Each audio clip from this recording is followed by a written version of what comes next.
Préfets de région, messieurs et mesdames les autorités de l'État ici présentes, messieurs les représentants des cultes, chers enfants, chers amis, chers frères et sœurs de la communauté musulmane tout entière de la région Pas-de-Calais et du nord de la France, comment vous dire, mesdames, messieurs, l'émotion avec laquelle nous sommes venus nous incliner pour la seconde fois dans ce cimetière militaire où tant de nos frères et de nos parents sont venus pour la défense de la France, pour la défense de la nation française, avec leurs frères du Maghreb, mais aussi des autres régions de l'ancien Empire français, donner leur vie, leur existence, verser leur sang pour la pérennité de la nation française et pour la perpétuation des valeurs de la République. Qu'il me soit permis, mesdames, messieurs, de rendre un hommage particulier à tous les musulmans ici présents, quelle que soit leur obédience, quelle que soit l'origine de leur naissance, et de rendre un hommage particulier à notre représentant qui a été cité ici tout à l'heure et dont le nom a été tagué, souillé, menacé dans son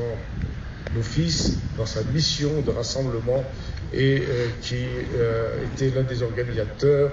en appelant à la réunion pour cette journée.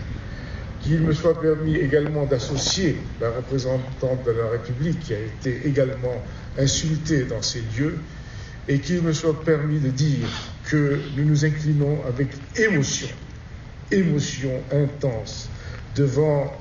le spectacle de ces stèles tombales de nos morts héroïques de la Première Guerre mondiale, tombes, stèles souillées, dégradées, insultées, profanées, afin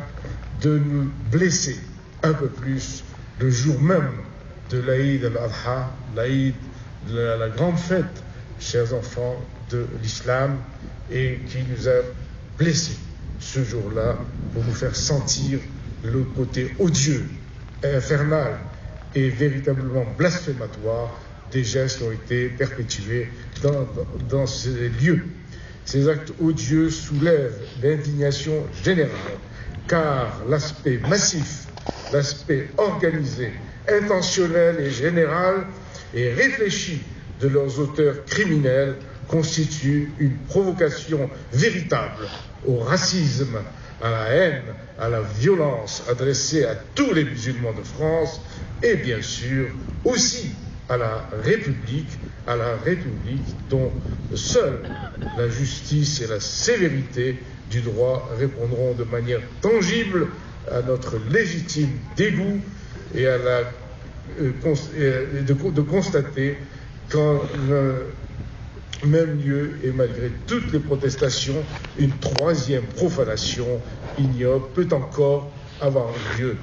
Je tiens à saisir cette occasion pour remercier M. le Préfet qui a lu la déclaration de M. le Président de la République. M. Sarkozy également nous avait reçus pour la deuxième profanation qui avait eu lieu ici même et nous avait dit son indignation, son dégoût et la dénonciation du côté abject des gestes qui ont lieu ici même 2 et aujourd'hui 3 fois. Qu'il me soit tout simplement, pour conclure, saluer la mémoire de ces héros venus de leur douar, de leur montagne, de leur village, de leur campagne, pour défendre dans ces lieux sinistres et ô combien hostiles,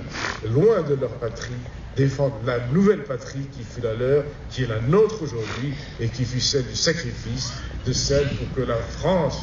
puisse vivre en paix.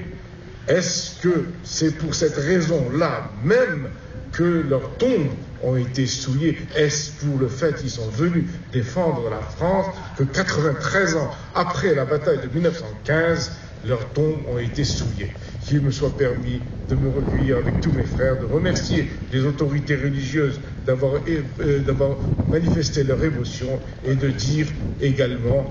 merci à M. Aoussej d'avoir fait tout ce qui a été fait dans ce rassemblement et qu'il me soit permis d'élever ma prière à Dieu pour que la paix, Inch'Allah, et la miséricorde règnent sur ces lieux et sur ces morts. Merci.